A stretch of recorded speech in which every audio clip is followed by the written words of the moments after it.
Leaf artist sa Manolo Fortich, Bukidnon, kinabibiliban dahil sa kanyang mga obra. Ang detalye sa report ni Cyril Chavez ng GMA Regional TV, 1 Mindanao.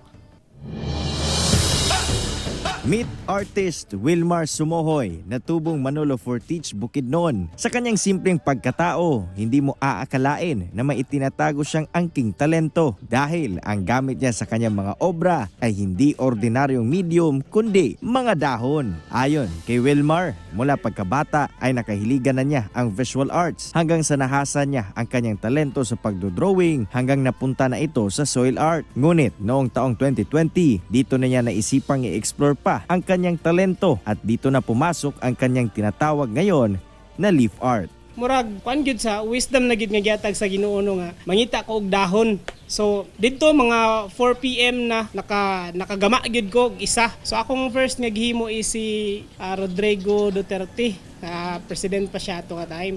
So wala gyud nagdugay first na kong attempt medyo daghan pa gyud og sayop pero pagka second hangtod niya nasigi na nakahimo gid ko, nakabuo gid ko. Dagdag pa ni Wilmar na hindi talaga madali ang paggawa ng kanyang obra mula sa paghahanap ng dahon ng marang na pwedeng gamitin hanggang sa pagdrawing sa kanyang subject at ang pinakamahirap sa lahat ay ang paghiwa sa dahon gamit ang blade. Karamihan sa kanyang mga obra ay mukha ng mga kilalang personalidad, kanyang mga kliyente o di kaya'y logo ng pribado o pampublikong grupo. May mensahe naman si Wilmar sa mga aspiring visual artists. Be unique gyud o dapat gyud kaning practice dili gid ka mapulan. Bisag makadungog kag mga negative feedback sa imong drawing, naamang gyud di gyud na malikayan.